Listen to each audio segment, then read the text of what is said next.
everyone, my name is Gavin Strange. Welcome to the stream. Thanks so much for everyone to be dropping by, to be spending your Thursday lunchtime with us. Today, I want to do a deep creative dive into a project that I'm absolutely over the moon to have been involved in. It's a film called Turtle Journey, which I had the pleasure of directing whilst at Aardman Animations for the magnificent Greenpeace. This is supposed to be interactive, so please do ask any and all questions you have at any time about anything, and I will endeavour to really go into as much detail as I can, because it was such a special project to me and to everyone that worked on it. So I'm really stoked that I can delve a little bit deeper into how it came about, the emotions, the challenges, the whole creative process. So thank you so much for spending your lunchtime with us. Let's get stuck in, shall we? First of all, I want to explain a little bit about who I am, what I do, just to give people a bit of context as to what is going on. So my name is Gavin Strange. I go by the name of Jam Factory on the internet. I live and work in beautiful Bristol, right here in the UK, where I live here with my wonderful wife, Jane, who's a jewellery designer and maker. We live here with our beautiful rescue greyhound, Peggy, and with our young son, Sullivan Grey Strange. I do think this may be the greatest photograph I've ever taken in my whole entire life. He's not normally this grumpy, but here he looks like a delight. So Sully is, like, I'm pretty sure this is why children were invented, that they are your creative muses. They make you want to make and do things just because of their existence. So he is always a constant source of inspiration for me, from making silly graphics to his birth announcement, to turning him into Akira posters, to making him some photocopy zine flyers for his 3rd birthday skate park thing. Just because he is wonderful, and I love using him as a creative inspiration. So that's me and my little family. Little shout out to people in the chat.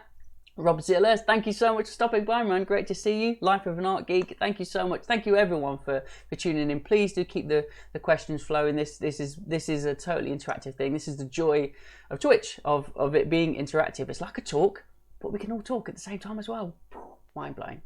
So that's a little bit about what I am, and this is a little bit about what I do. So by day, I am a director and a designer for Aardman Animations. Now, Aardman is a creative studio based in Bristol in the southwest. It's existed for over 40 plus years, co-founded by Peter Lord and Dave Sproxton, and it's so hard to sum up into words exactly why Aardman is so special. I think for me personally, I feel like I'm home. I really do. I feel like I'm home in a place that wants to make charming, entertaining, engaging things. And they do all sorts of different avenues, from feature films to short films to series to events to attractions to interactive things like video games. So it's lovely to be in a place that above all just wants to delight people, you know. And what a place to be. And I've been there for 12 years now, proudly. I joined as a senior interactive designer when I first joined, but then over time my filmmaking became more and more a part of it, and until I became a director, and then director and a designer. So I have two amazing roles where sometimes I'm bringing moving image to life, and then sometimes I'm designing just a still thing, and I love both. I love the combination of both of those things. So, you know, to be in a place that supports that and encourages that is so special. I absolutely love Aardman. I really do. I really do. Jumping over to the chat, Spol Geek Boy says, was it a deliberate decision to use creature comfort character designs? It sets up a light, fun tone for me, which made the end that more affecting. Haha. So that's a question relating to Turtle Journey. And yes, you are absolutely bang on. It was a deliberate decision. So we're going to get into all of that. We've got some lovely character design sketches and designs. So yes, you're absolutely right. That was intentional for sure. But I kind of believe that you don't just stop being creative at 5 o'clock, 3:15, whenever you finish school or work or whatever it is that you do. You know, when you are like everyone is creative, you're always having ideas. And I think sometimes when you're in one particular position, whether that's a day job or whatever it is, or college, you know, you're always having ideas. So when you come home, you don't stop having ideas. If anything, it gives them a chance to ferment and gives them a chance to grow. So what I like doing in my own time is I pursue the passion projects that just make me happy, that just make me excited. And that's something that I've always done in my creative career. That's how I built up a body of work. That's how I built a portfolio, because I would do the work that no one was asking me to in my own time. And I love everything and anything: photography, design, sculpture, character design, illustration, motion graphics, filmmaking, painting, art, music, everything and anything I absolutely try my hand to, because why not? Absolutely, why not? There is no one to tell you that you can or cannot do it, especially in your own time. And I've really found that it really helps just expand you as a creative, because you will inherently end up bringing some of this passion project stuff into what you're doing during the day, and vice versa. You are constantly learning, you are constantly pushing yourself forward, and even if you don't end up using that skill within your remit, your day job, your business, whatever it is that you do, you know, it's never a bad thing to have expanded knowledge, to have a sympathy for how long something takes. For example, you might try a new technique that you realize is really difficult, and it's something that doesn't make your heart sing, so you don't do it, but you then have a great understanding of just how much energy it takes to sustain that. So, you know, it's just going to make you a better all-round human being. I think, you know, it's never a bad thing to try and pursue those things that make your heart sing, and seeing, you know, it might take you in a totally different career path. You know, I love that I started my life as a graphic designer, but I always loved film, and I wouldn't have discovered that had I not used my passion project time to make short films, silly films, skateboard films, all sorts of films with, you know, with my friends and peers, and then that developed into a full-time career. So I'm a big believer in passion projects, because you never ever know where things are going to take you. Another shout out to the chat. Hello, Revivernite. Thank you for dropping by. Vonnie's here. Oh, great. It's great to have you all chatting. So carrying on that theme of just creative exploration, I just love alter egos. I love inventing aliases. Why not? Because you can just make stuff happen. You can make things exist. And again, in your own time, there are no rules. There is no one to tell you you are good enough or not good enough. There is no restrictions. You know, your own time and your own space should be free for you to play, and you have to get over your own madness in your head of telling you, well, you shouldn't do that, you can't do that, you won't be able to do that, people can do it better. You have to silence all of that stuff, and this is something that I do under another alter ego called Project Toy, where I make my own music and audio stuff, and it's a huge learning curve, and I've been doing it quite a few years now, and it's a constant battle of being inspired by other people around the world, and then also totally being beaten down because you think, well, they're amazing, why should I try? You know, but then that's part of the creative life, that's part of the creative roller coaster, right? You have to just try these things. And so music has been a fantastic outlet for me. It's made me learn loads about a different type of creative process, because it's very different, you know, hearing things and composing and creating, but at the same time wanting to integrate that with what I do as a filmmaker and as a designer, and then finding visual homes for this music. So I've really got into music visualization and just trying to take it further in my own way. You know, you inherently naturally find your own sort of route for what you're interested in, and that's not something you initially think of when you first decide to get into something. Sometimes you are your own worst enemy, thinking, oh, I can't, I shouldn't, I won't be very good, but actually you will end up carving your own path, and that's a really fun thing. Di Carroll in the chat says, when's the album dropping, Gav? I think I need to get a lot better first. Funnily enough though, I was thinking about just force myself to do it. I play, so if anyone's tuned into this live streams before, I'm not doing one today unfortunately, but I generally have a little intermission where I play this thing that you're seeing on screen now. Is called a Teenage Engineer in OPZ, a small little synthesizer sequencer that I just play and muck around with beats that I've made, and I just need to, I need to exercise the same thing that I'm just saying to everyone. Hey, just go and do it. Just make it happen. I need to get over my own insecurities and just do it. So thank you so much for asking. It's very, very kind of you. Spole Geek Boy says, would love an album. Not listened to much, but I love what I've listened to so far. Oh, thank you so much. It's very, very kind. That's the encouragement that I need. Thank you. Thank you so much. You're awesome. and Mimi Similar, if I said that right, on the chat has been watching for the last 15 minutes, and my daughter and I have literally just realised that you're that Gav from Art Ninja. I am that Gav from Art Ninja, yes.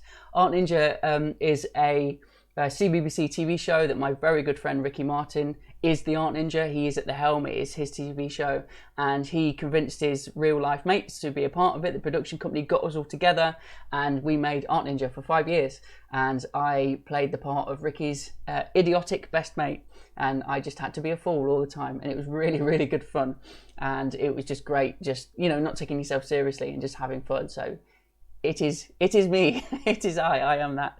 I am Ricky's idiotic best mate. Thank you so much for tuning in. I hope you enjoy what we're going to talk about today. And then to cap it all off, just about what I do. I ended up writing these this book called Do Fly for the Do Book Company, and all the things I'm banging on about and excited about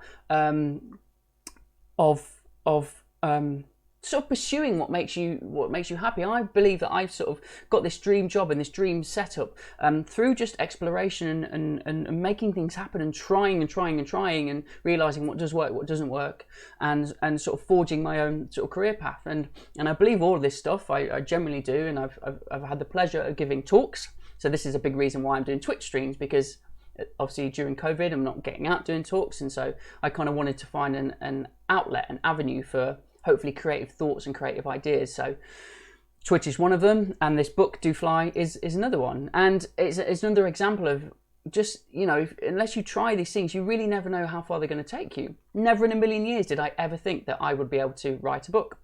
My English teacher would definitely tell you that, but you know, just through a funny series of consequences and through writing talks, I ended up writing this book, and it's been such a special thing for me, because it was such a new experience. You know, I learned tons and tons and tons through trying to write this, and you know, it was a very difficult thing to write, but you know, sort of got through it in the end, thankfully. And I learned a lot about my own creative process and dissecting and writing through doing it. So you know, I think the point is, you absolutely never ever know where things are gonna take you, so you just got to try. You've got to put yourself out there. There's billions and billions of people on the planet. Don't worry about, well, someone else is doing it and maybe I can't. No, there's lots of voices, and what that means is, you know, you've got to give it your shot. You've got to try your hardest to be heard, to put your work out there. So you know, try and shake off those shackles of worrying about yourself. Don't hold yourself back. Basically, just put things out there. Try, learn, do, make, create, and go forwards and forwards and forwards. Catching up on the chat. Millie Make says, I'm a student model maker in Bournemouth. Oh, hello Millie, nice to meet you. Any advice for getting into this kind of industry? Huge fan. Oh, you're too kind. I'm a huge fan of Aardman, so I always feel very, very fortunate. So before we jump into the advice for getting into the industry is build a portfolio. Build, make, do things in your own time. Do them before anyone asks you to. Do them because you're excited. And it's really easy to see people's passion in their work, even just as a still image. Make sure you use all of the platforms available to you. Insta, Twitter, Behance, your own website, live stream, you know, all of these different things are out there. Those tools are out there. Use them, and use all of them. You know, people will find you in all sorts of different ways. Don't worry about oversaturation, because again, there's billions of people on the planet. It can sometimes you feel like, well, I can't share on this because people will be sick of me. You know, it's very hard for people to find stuff anyway, because there is so much noise. So don't worry about that. Just make sure you put things out there. And so, you know, share your models, put them online, share them with people. It's how I started my career.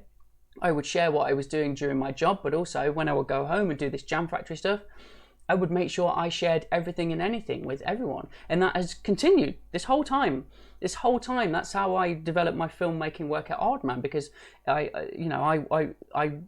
started sharing it and developing and growing and building and collaborating. You never know where it's going to take you. So just be sure to put that work out there, and you know, there's never going to be a downside to it. You're only going to learn, you're only going to iterate. So stick at it. I believe in you. So about today I want to talk about Turtle Journey. Turtle Journey was an absolute project of a lifetime. It was a short film that every single element of it was so special, and it began with the special relationship with Greenpeace, obviously an incredible organisation that has for a very long time just fought for the betterment of the environment and the world and humans and animals and everything.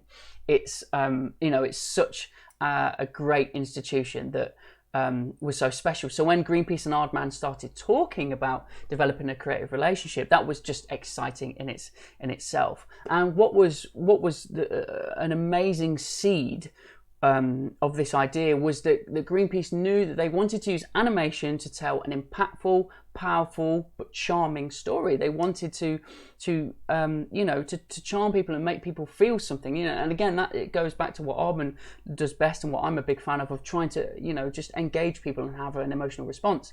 Greenpeace wanted to use that technique to tell a powerful story, and so the relationship developed really naturally, and I was fortunate enough to win the pitch to tell the story. And again, the story that we'll talk about is a really personal story, and that was great that relationship was nurtured in that way, as in Greenpeace knew the brief of tell an emotional, impactful story that would galvanize people to take action, but exactly what those specifics were, it was up to us creatively to tease that out, to work together, to collaborate. And so for me I submitted my idea for the story, which we'll go into shortly, and then for that to be chosen, which I'm just so beautiful, wonderful people of Greenpeace. If you're listening, I love you. You're wonderful. Thank you so much.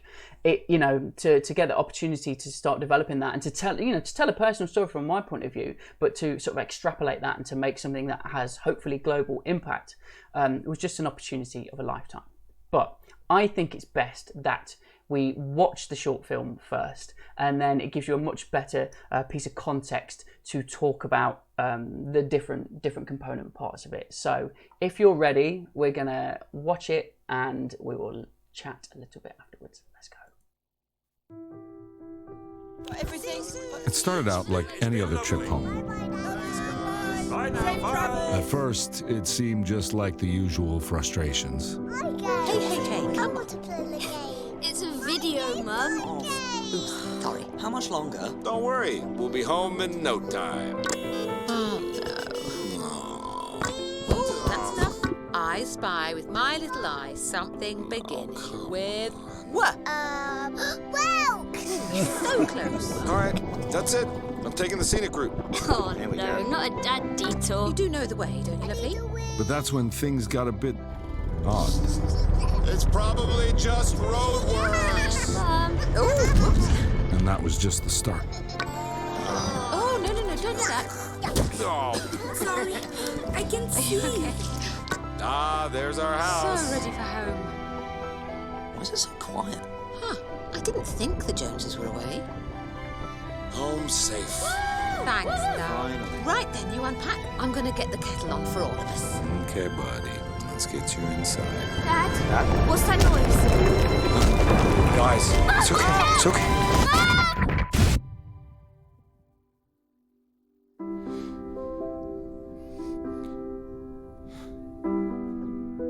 Where's Mummy?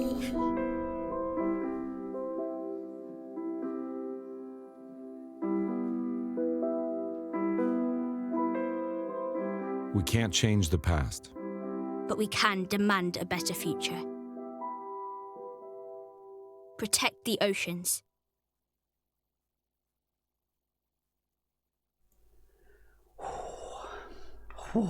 Still gets me. I've seen it a million times. I've seen it a million times. So where to start with that? I mean, for me personally, to be able to tell an emotional, powerful story is an absolute, that's a dream. This is a job. This was a gig. This was a piece of work that we got to make for someone. That is such a special thing, and I absolutely will never take that for granted. That Greenpeace and Aardman trusted us, as a group to make something that affects people. So just for that alone, to be a part of this was so special. But I'm going to get into a little bit of the process. So I've got a couple of questions in the chat from Spole Geek Boy. He he says the CGI integrates really well with stop motion. So yes, so that is stop motion and CGI combined. The characters and the clamshell car are all stop frame animation, taken one frame at a time, and the environment and the integration is all CGI. And the integration with the camera work. So the camera work is half actual motion control cameras moving around the physical space, and then it's enhanced with CGI shake as well. So it's a proper combination. And I'm really excited to talk about the technology a little bit later on, because it was both really high tech and really low tech at the same time, you know, which was really, really exciting. And some of you lovely people have sort of says that that's intense and it gets your heart, and that was what we wanted to do. The brief was really, we wanted to go through three emotions. We wanted, within 100 seconds, you know, it's not a long film at all, we wanted them to laugh, then cry, and then feel galvanized to take action, to see the petition at the end and to sign it. And I, side note, urge you to please sign the petition. It's there's a link keeps popping up in the chat, so please do. You know, so it needed to hit three emotional beats in such a short amount of time. But what it came down to was really the core of the story was called loss. And so Millie makes ask, what made you come up with the concept? And the original sort of thought was when we see natural disasters happen, or large scale things happen to humans, you know, earthquakes or tsunamis or people being displaced, you know, we see the interviews with people, we see the footage on the TV, and it always shocks us, it always affects us, and you have that real sort of connection, because you think, oh God, that you know, that I really feel for you. You know, losing a family member, losing anything, losing a home, would be so much. Yet it happens to animals and their habitats all the time, and we seem a little easier detached from it. And I always thought that was crazy, because we all love animals and we always love that habitat, but there seemed to be a real disconnection. And I kind of wanted to, that's why the concept originally was framed as loss, because it's sort of, I wanted to talk about, you know, loss of habitat, loss of a home, loss of a loved one, you know, loss of an environment, because these are things that apply to humans and animals and environments. It's such a mixed up thing. So I kind of wanted to tell a human story, a story that you knew could connect with another human being, but by using the charm and the warmth of talking turtles made in plasticine, you know, kind of. And that goes back to Spole Geek Boy's point at the start, that this was intentionally got that sort of classic Aardman Creature Comforts look. So in those opening frames, and the opening frame is where you see all the family members together waving at each other, you think, oh, brilliant, you know, it fills you with charm and warmth, and you think, oh, I recognise that scene, you know, I recognise those sort of that animated style, I recognise the naturalistic dialogue of people talking over each other, you know, kind of to sort of basically grab people in and sort of take them along this journey in 100 seconds, and then hopefully when they then get that rug pull moment, that they're there with you because you've took them along. You know, trying to tell quite a large story in a short amount of time was one of the biggest challenges. Really, originally it was going to be 60 seconds, but we agreed to extend it to 100, which I'm really glad. It feels like the perfect time. It's very tight, but you know, hopefully the emotional beats are there. Some more lovely comments in the chat. Noixjctt. How do I pronounce that? Noixjut. This movie is so amazing. Thank you so much. You know, thank you for watching it. Thank you for you know, to see this reaction. That means so much to all of us on it. And a big part of this movie, and you'll see it next, and there's something I'm going to show you. When you see documentaries, when you see other human beings interviewed about things, and sometimes when they've got a tragic tale, or someone is discussing loss, they're discussing that they are grieving for someone, or something that was really emotional to them. You know, when they're being interviewed and they're looking at the camera, and then clearly the memories and the thoughts are overwhelming, and they swallow the lump in their throat, and you can see their eyes become moist, and they sort of look away from the camera because, you know, they're so overcome with grief, they often don't even say anything because they're overwhelmed. You know, they're processing this emotion in real time.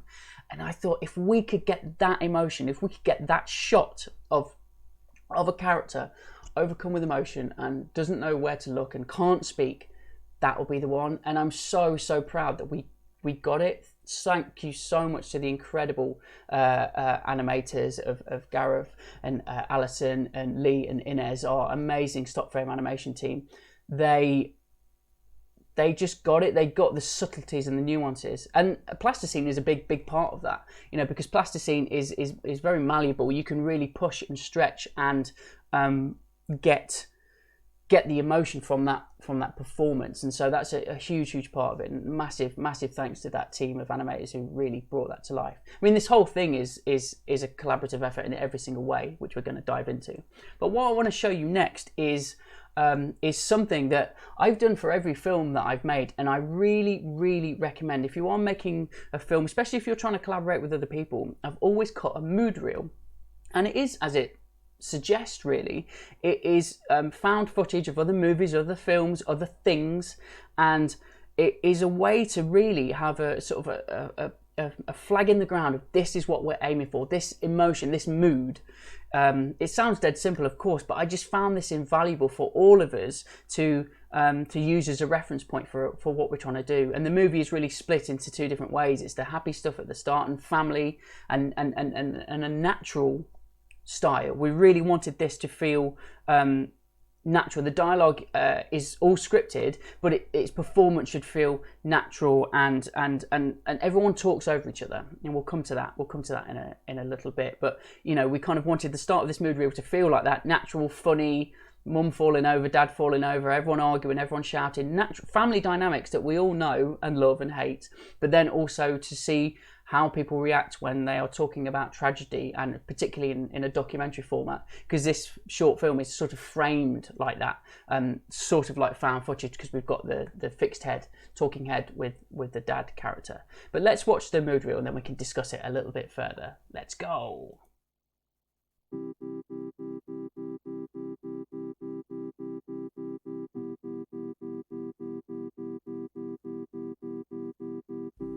So I used to tell him things, you know, little silly, little made-up things, just to make him feel better. Well, again, I wouldn't be able to tell you because I don't know. Yeah, but wouldn't you have a go at saying, oh, I think they might look like this, or... Well, they could be 2 foot tall. Well, I think just the opposite. To be honest, I don't think at this particular time... It was too late, because that brave little tortoise had crossed the line. He'd won. Wicked. Boys, come and see this. Isn't it great? Can we swim in there? Yeah, we can go swimming, yeah.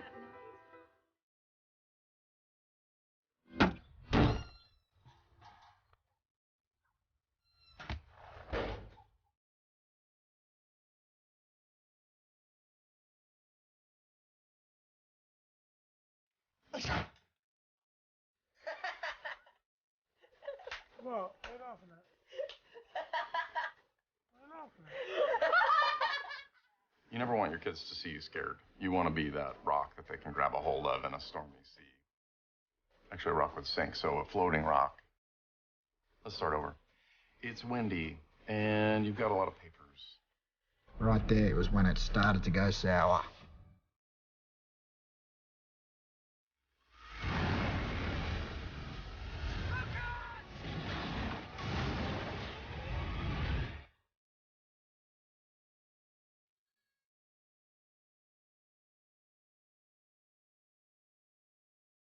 It was just devastating.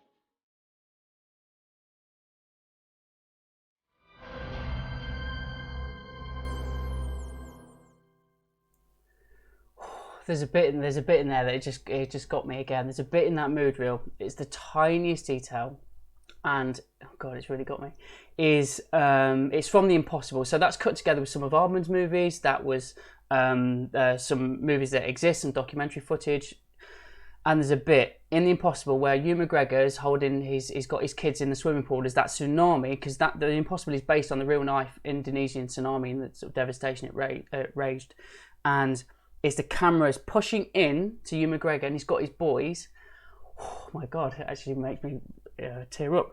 And it's such an amazing piece of acting. Is his youngest son is holding onto his arm, and as the camera pushes in, you really see the terror on his face, and he grabs his dad's arm with both hands. oh my days, the other angle for this, the idea of loss, was I sort of just thought, what is the worst thing possible? What is the worst thing possible? It's losing a partner, it's losing a loved one, it's losing a member of your family. And I just kind of wanted to, and again, just, there's that amazing quote in The Particular Lies the Universal. If you make something so particular to you, actually it can have universal appeal, because, fundamentally there are only a certain amount of sort of human traits and human emotions that we've all known and experienced, and even through, even if you haven't gone through empathy, you can totally understand. So I kind of wanted to make something that hopefully our film is reflected in what the mood reel makes you feel. So I'm still really proud of that, and the more we talk with the great team at Greenpeace, I feel like that was really good, a good part for us to, a good thing for us to use. So that's that's affected me. I haven't watched it in a little while, so, but I'm glad, that means that hopefully we're on the right lines. So that's where we were with the mood reel. It felt like this is what we're going for, and what you're seeing on screen now is the animatic on loop. Of just figuring out this story, figuring out this emotional journey within a very, very small amount of time. But you could see in the mood reel there, sometimes it's just the shots and the music, and the sum total of this whole film was bonkers. The voice cast that we had was magnificent. We had Academy Award winner Olivia Colman as the mum, Stranger Things David Harbour as the dad, Academy Award winning Helen Mirren as the grandma, Downton Abbey's Jim Carter as the granddad, comedian Ahir Shah as the teenager, Game of Thrones Bella Ramsey as a teenage daughter, the one that's filming it. And with a star turn, we had the awesome 4-year-old Callie, a friend of the producers on the film. She gave the performance, and she gave such an awesome performance, total pro. And she was the one at the end of the film where she says, "Where's mummy?" And when we were recording that, I thought, I can't traumatize a 4-year-old. How am I going to get her to sort of say this, convey this with emotion, but not damage her? And she was giving us all the fun comedic lines earlier, like, "I need a wee," and all of the fun stuff. But I thought, how are we going to get this? And so we're like, "Callie, so what we need to do next is we need you to pretend. Mummy's just gone out the room. Where is she? Where is she? But you've got to pretend like you're really sad that she's just left the room. She's just out there, but she just left the room." And she was like, okay. She was the best ever. She went, "Yes, Gav. Yes, Gav," in the sound booth. So we went, "Okay, Callie, you ready? Don't just take it at your, take your time," sort of thing. And then it all went quiet, and then she just went, "Where's mummy?" Was that all right, Gav? Just an incredible performance. One take. Absolutely amazing. So to get those performances and those voices was amazing. But I'm so glad that when we release a film, I thought the comments would be, "Oh my days, you've got Olivia Colman. That's amazing." But all the chat was about the emotion, and so hopefully that shows that the combined effort of everyone really made this thing come together. So you could see there in the animatic that it was a constant refinement, and that's a big process of especially in animation and stop frame animation. You make the film up front. We'd written the script, we'd got the script locked, we'd gone and got the voices locked and recorded, and then you start doing the animatic, the time storyboards to those pieces of dialogue, and then trim and tweak and trim and tweak, and just constantly refine. And we don't start shooting until that animation, the animatic, is absolutely locked. So it was nice sort of seeing the film come together, and then when you start seeing pieces of animation happen, because you've lived with it for so long, when you get that come to life, it's like every single part was super exciting. So yeah, it's such a dream. Spol Geek Boy asks, how did you get the cast? Were they your first choices? They were our first choices. Yeah, we were so thrilled to get everyone to say yes. It was so nice, and it was just awesome. Everyone was just so friendly and so warm and giving, and I got to meet and direct Olivia Colman. She is the nicest human being you'll ever meet, ever. She's just so sweet and kind, and really gave everything to that performance, which was awesome. David Harbour, we did remotely. He was in the studio in New York, and we were in the studio in Bristol. So, you know, it was kind of crazy, all the different ways as well. But everyone was just so on board, you know, and that speaks volumes to Greenpeace's cause, and, you know, this being about the Protect the Oceans campaign. So, yeah, it was great to get that that goodwill on board with everyone. But talking about a few different pieces of the process, and one of the questions earlier was about the character designs.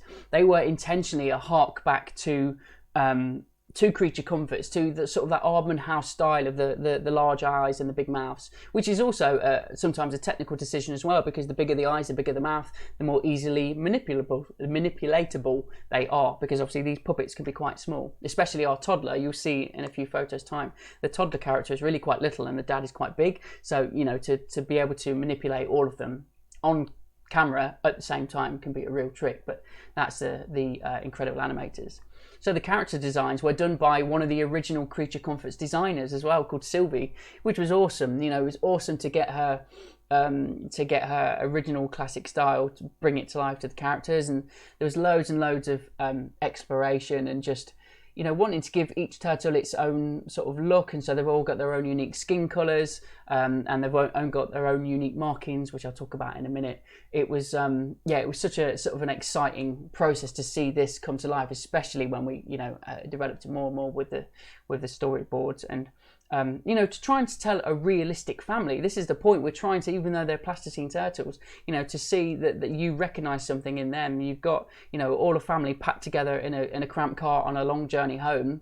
People know what that looks like and feels like and smells like and sounds like. So, you know, just always trying to link it back to that human connection, to tell that, to make the story more powerful. And the environment design was such a thrill as well. We worked with an incredible concept artist called David, an Italian guy who's just an absolute dream. And just, you know, we had so much fun just inventing the landscapes. They had just, you know, we just had lots of fun just sort of designing, expanding on concepts, seeing what worked, what wouldn't work, and, you know, just we kind of wanted to create an environment that we wanted to live in, but was also reflective of the impacts of pollution and drilling, and you know, the film starts out beautiful, but then as the film progresses, you know, you start to see the things like the big oil drill in the background that erupts with oil, and the plastic and the pollution. You know, these beautiful landscapes get more distorted, more destroyed as the film progresses. So it was kind of beautiful and heartbreaking, because that was the whole thing throughout this whole thing. Yeah, we want to tell a charming film, but this is also a really serious point. You know, we need people to really join the Protect the Oceans campaign. So the whole time, you know, it's that sort of dichotomy of and the duality of wanting to make something charming, but also be realistic and reflect the important issues. So that was always a great thing to come back and forth.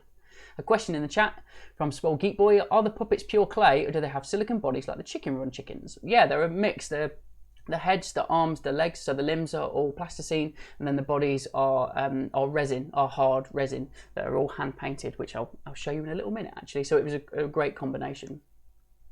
And so David, our concept artist, also just brought together the different scenes, the different areas, which are just beautiful, and we really wanted to reflect a journey through time. So the family set off from the grandparents' house in the morning, and then by the end of the film they've reached sort of sunset, so it's over the course of a day. So that also meant that we could jump through different beautiful lighting setups, different times of day, but also I'm just a massive fan of the low light of the end of the day and how that can illuminate things, and I think it's also very dramatic, and the low light at the end of the day also meant that things are far more contrasty. You know, you can have a harsher looking image, whereas at the start of the film everything's kind of milky and idyllic. As the film goes on in terms of colour theory, things sort of expand and grow and get darker and get more crushy and contrast. Revive and I asked, do you have a link for this guy's stuff? I will do. I will dig that out for you, yes, because David's work is stunning. He's an absolute amazing human. Life of Nagi says, those concept scenes are gorgeous. Yes, they are. They are, aren't they? Every time this is the thing.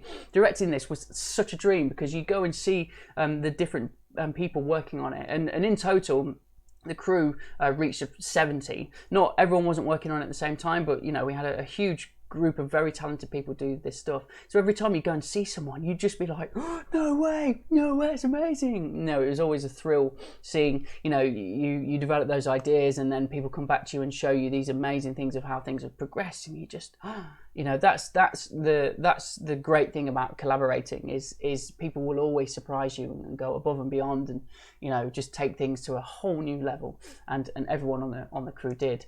I mean, you know, like this is a great example of this was the scene in the middle where the family bob down in the turtle car, and the central sort of column, the central bit of sand is all lit, illuminated beautifully, and there's these shafts of light, these caustic dappled light, but then the foreground you start to see things are getting distorted and broken, and you've got broken coral there with pollution and oil, and you've got this big drill in the foreground and a big drill in the background. So you know, it was really nice to sort of have beautiful images that are also on second glance they've got that darkness in there as well.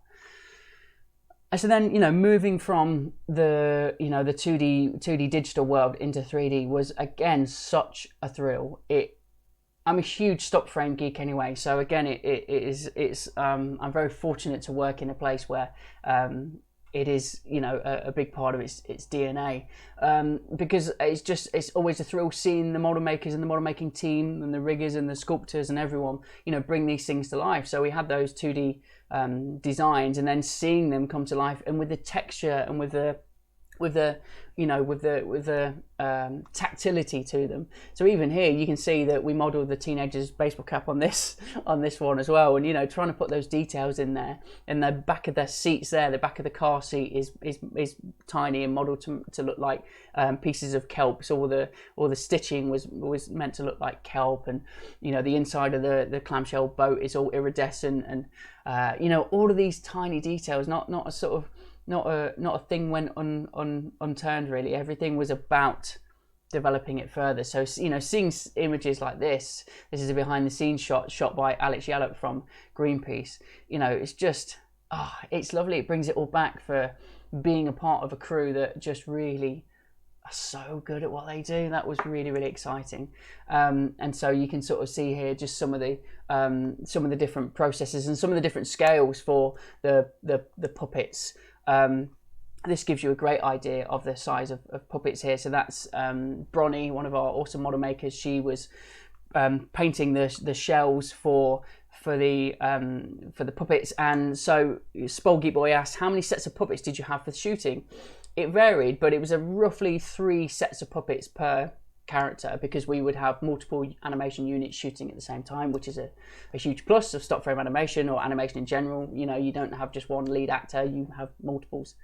But you know, all of the shells were hand painted to look organic and natural, and each character also has unique colors and unique patterns on that shell, but at the same time, because there's multiples, those unique organic patterns also need to be painted exactly the same way as well. So again, just one of the awesome things about working with such a talented crew is to be able to do that stuff. And so, you know, adding the mottled details on the characters was just lovely, and you know, the combination of the green of the characters and then the sort of the almost kind of red orangey turtle shells was lush. You know, they were beautiful puppets, and the different size of the scales were a really big thing as well.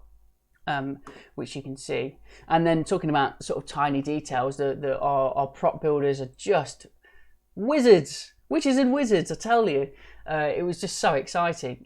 So this thing here on the left is the tiny little octopus teddy that the toddler carries around, and that octopus is even rigged. It's got tiny pieces of wire in its legs, because when you see the little toddler float up and he's holding the octopus, its legs, when he pulls it down, its legs whoop, sort of billow outwards as it naturally would. That's because it's rigged, so it's kind of got secondary animation on it. So you know, even something in that tiny detail, this tiny little puppet is beautiful. The games console in the middle that the teenager has always got his head down playing, that blue thing there is electronic paper, and so we had it rigged up to a power source on set, so when you ran a charge through it, it illuminates blue and glows slightly. So just, you know, trying to do everything you can to have use practical lights. Basically, we're all a fan of, you know, the combination of CG and stop frame, but you know, if you can just make things authentic and, you know, those light sources are where they are and should be, then absolutely, you know, we would do it. And then that's our production technology department are so great for, you have an idea and you go, maybe could we, and they go, leave it with us, and then they just figure out this amazing solution. So that was very, very cool to see that. I'd never even heard of electronic paper, because it is literally as thin as paper, and it just illuminates like that. So it's awesome. And then we've got the mother's necklace on the right, which is kind of a significant thing that you see is around mum's neck, and just those tiny bits of painted coral are so special, so special. And just, you know, seeing all of this stuff. Oh, just a little pause here to say Jonathan Garvey is subscribed with Prime. Thank you so much for the subscription, Jonathan. You very, very kind human being. Thank you so much, and thank you for tuning in so far. Aaron says, okay, I'm super impressed by the paper. Yeah, the electronic paper is very, very cool. A multitude of uses for that. Very, very cool. So here you can see just some of the different process shots from when we were in the model making shop. And I'll come to the arm details in a minute. But top right, you can see the different mouth shapes. So each puppet had all the different phonetic shapes sculpted and created. So every frame, you know, every piece of dialogue, of which there is lots of dialogue, and because all of that dialogue is natural, everyone is talking over each other. Most characters are talking over each other at the same time, which is a real trick, and again, just incredible animators and assistant animators for nailing that. So each character has the different phonetic mouth shapes, and then, you know, depending on the each, you know, the different mouth shapes for the words, they will have a tray of those on set, put them onto the character's mouth, take a frame, you know, pull them out, do it again. It was, you know, it's a huge lip sync dialogue, and stop frame is a huge process. But, you know, once you get it, it just comes to life. It's so magic to see, so magic to see.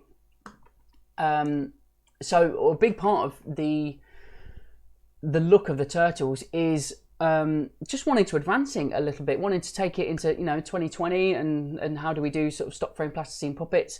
A lot of the turtles in nature have these beautiful, gorgeous markings on them, and you know, we wanted to have some of that because they're all unique to every turtle, and they do look beautiful. But trying to have things in the way of animators is not helpful. If you've got all of these bits all over, when an animator is moving the joints around and moving any part, you're going to end up pushing in these things, and so that's not going to look good. But the amazing, lovely lot came up with a great solution of they're in specific places that won't get destroyed by the animators, and it won't impede them.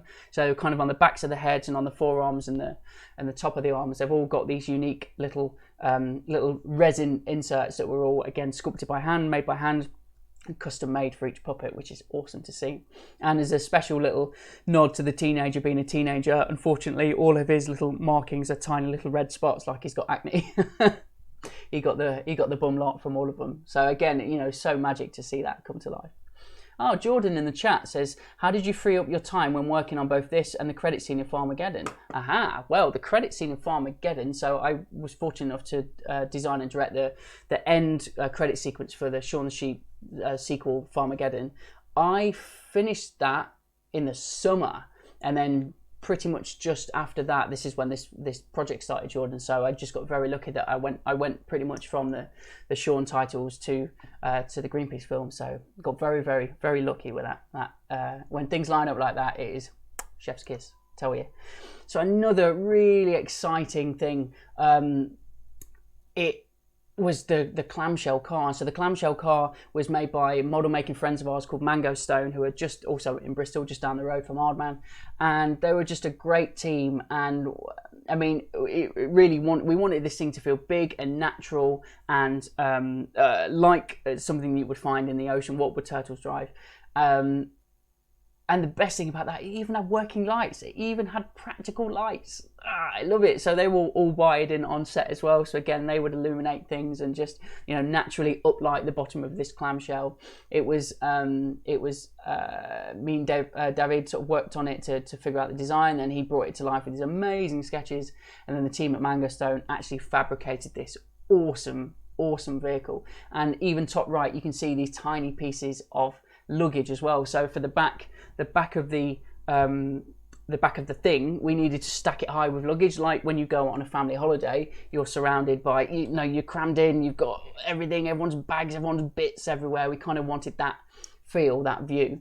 So the team made these awesome sort of kelp rucksacks and clamshell suitcases, and they're awesome. They're so awesome. This little collection, well, it's a big collection. They made tons of luggage. Yeah, it's very, very, very awesome. A few questions in the chat.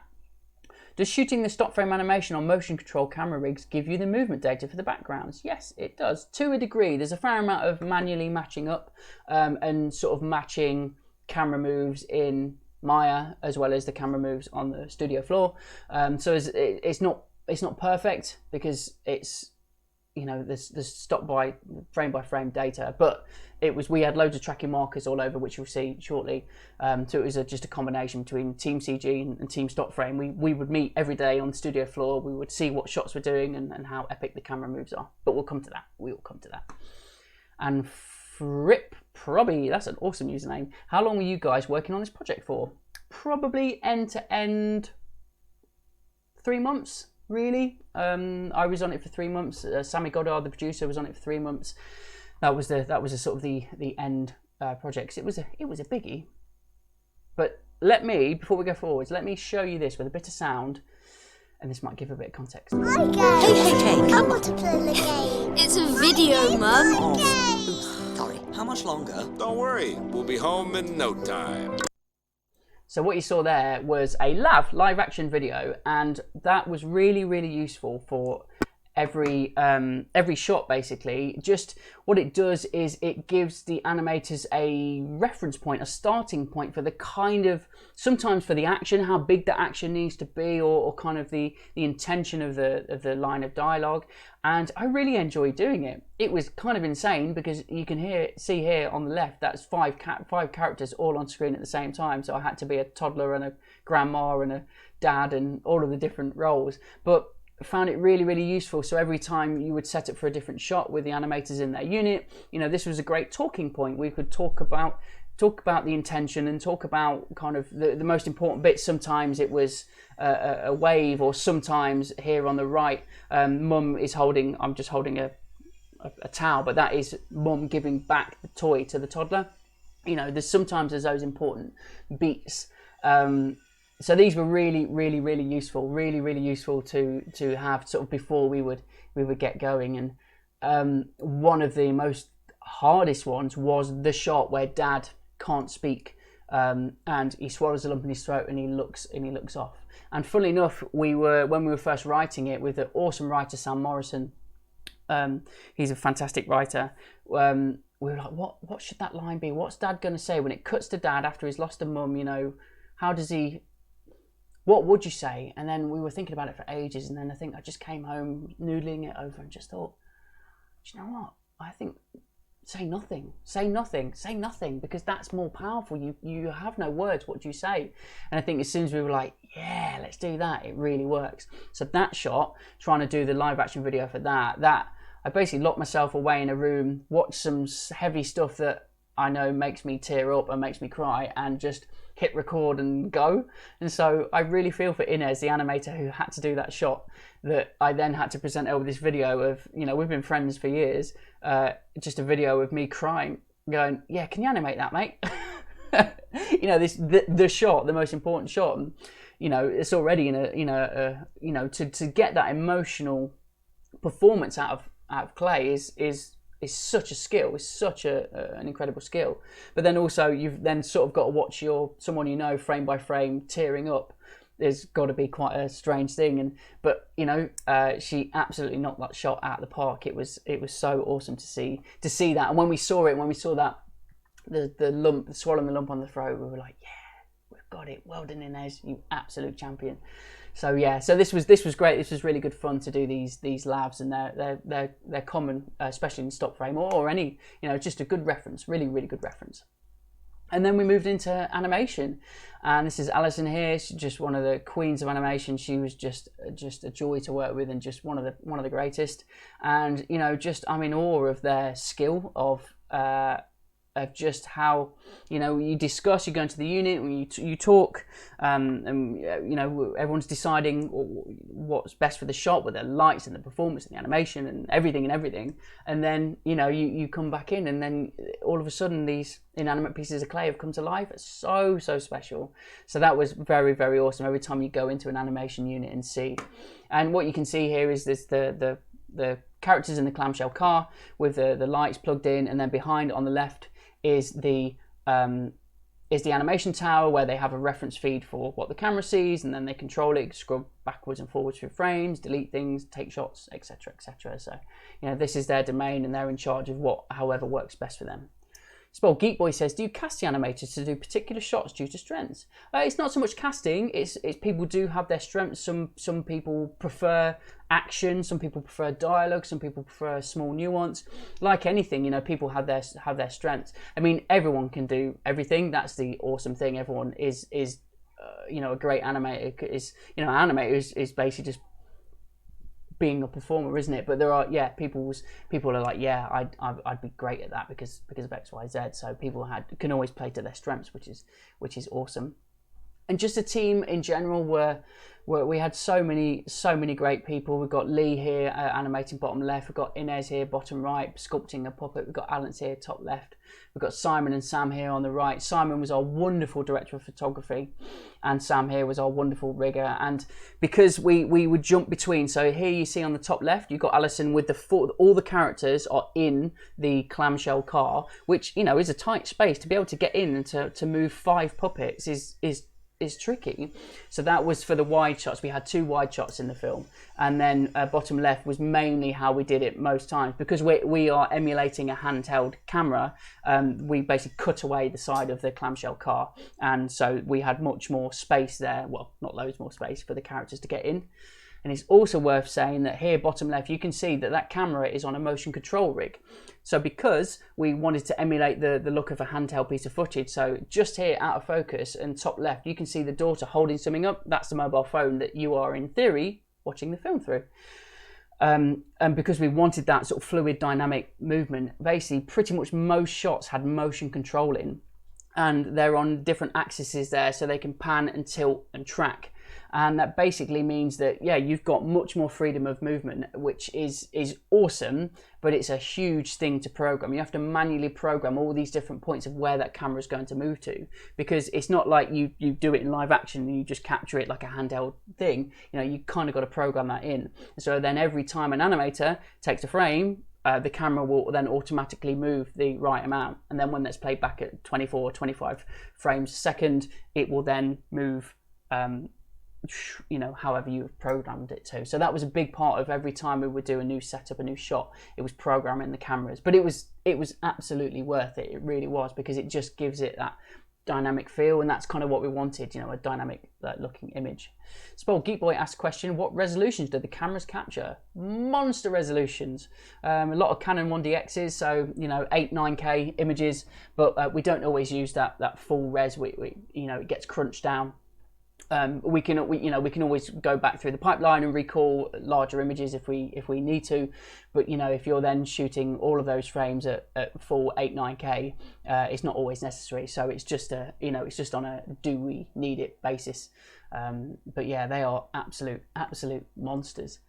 So here's a bit more detail about the setup, basically. So this is particularly ambitious. You've got the camera on top of an axis that tilts up and down and then tilts this way, but then also it's on a board which also moves the car as well, because the vehicle itself, the clamshell car, it needs to look like it's reversing in the very first opening shot. So this is Egg here, the camera operator and assistant. She's just in the middle of the frame. You know, she had to program all of those moves, and it got complex. It got really complex, and you can't see it here because we took them down, but we would have tracking markers on the blue background as well, so all of the puppets were shot on blue screen for it to be able to track. you know, so it was really complex, but it was awesome when this stuff would come together, when you would see it move and work, and you've got this, you know, you've got the characters brought to life in this beautiful environment with this naturalistic camera. You know, the ambition just felt right. It felt like, yes, this is what we want to do. But you know, that's the studio floor stuff. The CGI was a huge part of it. It was definitely a combination film, and we've got our awesome CG modeler here, Helen, who would model all of these beautiful pieces of coral, but everything was sort of modeled to look similar to stop frame, so it all felt like it was in the same world. It was all cohesive and together. You know, everything's got texture and grit and everything. A lot of things were sculpted in ZBrush to begin with, and then they would be transferred over to Maya to bring them into our pipeline. But you know, bringing that world to life was awesome. Sort of again seeing that grow and build over time, that was really exciting, and just trying to make it sympathetic, so you couldn't tell the difference. You know, it should be about, you're just watching it and you connect with the emotion. That was the whole thing. Again, there's 3 emotions: laugh, cry, feel galvanized. You know, we didn't want you to think too much about the technique. You know, you wanted to be carried away with it. Spoil Geek Boy asks, has Aardman done this type of hybrid approach with the backgrounds before? Yeah, Aardman's had a CG team as well for a very long time, decades. So there's a lot of combination stuff all the time, really. I think we were particularly ambitious in the matching the motion controlled movements as well, with the camera movements and the CG background and the foregrounds. I think that was new. But yeah, so there's always combination stuff happening all the time. You know, the percentage of CG versus stop frame versus 2D versus all sorts is ever changing. There's so many different styles that happen there, and you can just see here. You know, it's lovely looking at some of these model pieces of coral. Everything was sort of oversized and sort of chunky. We would have meetings with the model making team and just ask them what the defining properties were of how they would make models and how they would construct stuff, and so we would try and replicate those processes within what we were doing in CG as well. And I include this because I love this. I love this massive whale. We have the big team of whales that are stuck in the traffic jam at the start of the film. And when I first showed this to my wife, she says, "How does it spin without it resting on anything?" I was like, "Oh no, it's not plasticine. That's CG." So you know, just having those thumbprints, having that texture there, you know, that authentic look was great to replicate that. And we've even got, you know, even in the pupils there, you've got the tiny dint in the eyeball that lets you move the pupil around. So you know, just combining it all and making it, you know, kind of like lo-fi and hi-fi technology as well. The combination was always such a thrill. And talking about sort of technology, we used Houdini a lot as well. We used Houdini for this scene in particular, which is when the landscape gets destructed, and this is using it to do sort of particle simulation destruction stuff and to churn things up and to move things around. So again, that was all very just cool to see it, to see this, you know, again, sort of high-tech approach, because we needed the destruction to look violent and to really reference for how things, you know, things aren't pretty, especially when things are being churned up with nets and habitats being destroyed and stuff like that. So it was awesome to use these technologies combined with the stop frame animation as well. It's always high tech and low tech. And we also used Houdini to populate the ocean, because you know, some of our scenes are so vast. If we were to manually place every piece of coral, we'd still be making the film now. But what happened was the team built this amazing sort of system that they could sort of digitally paint on different colours of the landscape, and those different colours represent different sizes and different types of coral. They could dress the key elements in, you know we want that house there, that big bit of coral there, and then the rest they could sort of use Houdini to sort of generate these landscapes and then change them, tweak them on the fly, which was awesome. So again, it was fantastic to sort of see the team use that new technology to populate the landscape. And one of the best tricks that I absolutely love was trying to replicate the caustics. So caustics is what the light looks like when it's underwater, and you get this beautiful dappled light as it hits different things, and it's those lovely beams, and at the bottom of a swimming pool when you see the light doing all that lovely stuff. We wanted that authentic light hitting the puppets, and so Simon, our amazing DOP, and the amazing team basically came up with this ingenious way of, for the light, they had two pieces of sort of shower glass here that you can see on the right, and they were put onto motors on axes the same as the motion control cameras, and basically every frame they would move ever so slight, a tiny amount. So when you played it back in real time, you had these panes of glass with the light shining through it, which would dapple the light and sort of give the caustics onto the puppets. And then for the opposite, that bike wheel that you see there in the background, that is a standard bike wheel with some gaffer tape all molded into different shapes. That wheel has the light behind it, and then is also connected to another motor, and that motor is then connected to another one of the axes inputs. And so every time that the light would do this, the shadows would dapple as well and sort of do the reverse. So it was awesome to sort of see this high-tech procedural Houdini stuff, but then also that's combined with a bike wheel hanging in the ceiling, sort of spinning around as well. So it was, just again working with very, very talented people to make this thing look authentic and to feel good was such a dream, and huge. It was like I was like a kid in a candy store going down to the studio floor and going around CG and going around model making, seeing this stuff come to life. So it really is, this film has been the sort of sum total of all its different parts.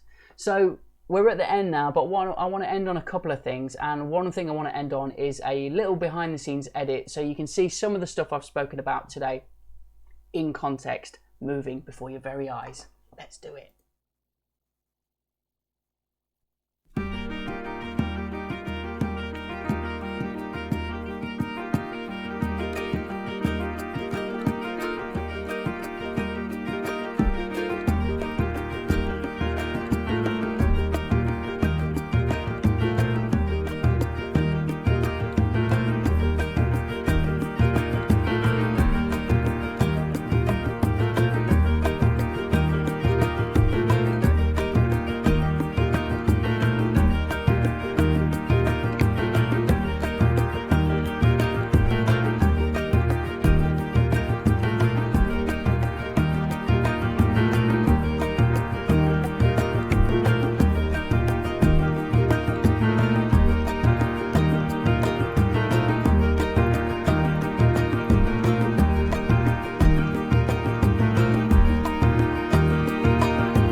There we go. Thank you so much to everyone for tuning in. I really, really appreciate it. Thank you so much for all your questions. I'm so thrilled to share that the film picked up 5 awards as well. It picked up an Annecy Award, a Blue Water Film Festival, and 3 Drum Roses Awards as well, which was such a thrill. But thank you on behalf of Greenpeace and all of Aardman for making this possible. For me personally, I feel like it's the most important piece of work I've ever made, and I feel so proud that I could have been a part of it. And huge thanks to everyone for making it possible. Everyone at Aardman and Greenpeace. Thank you for dropping by the stream. It's always a pleasure. I'm streaming twice a week at the moment, normally on lunchtime. So please do come back and follow if this is your bag. It's always nice to break down creative projects and to share the insight into different things. So thank you so much for everyone again. It's always a pleasure. Have a cracking weekend. Please do go and sign and support the petition as well. The link keeps popping up for the Protect the Oceans campaign, because Greenpeace are awesome and we need them. Oh, I've just got to stop because I've got a lovely comment. So when are you going to direct a feature? I can't wait to see it. Thanks, Boggy Boy. You're bigging me up. Thank you. One day. Hopefully one day. And thank you, everyone. Have a great day. Bye-bye.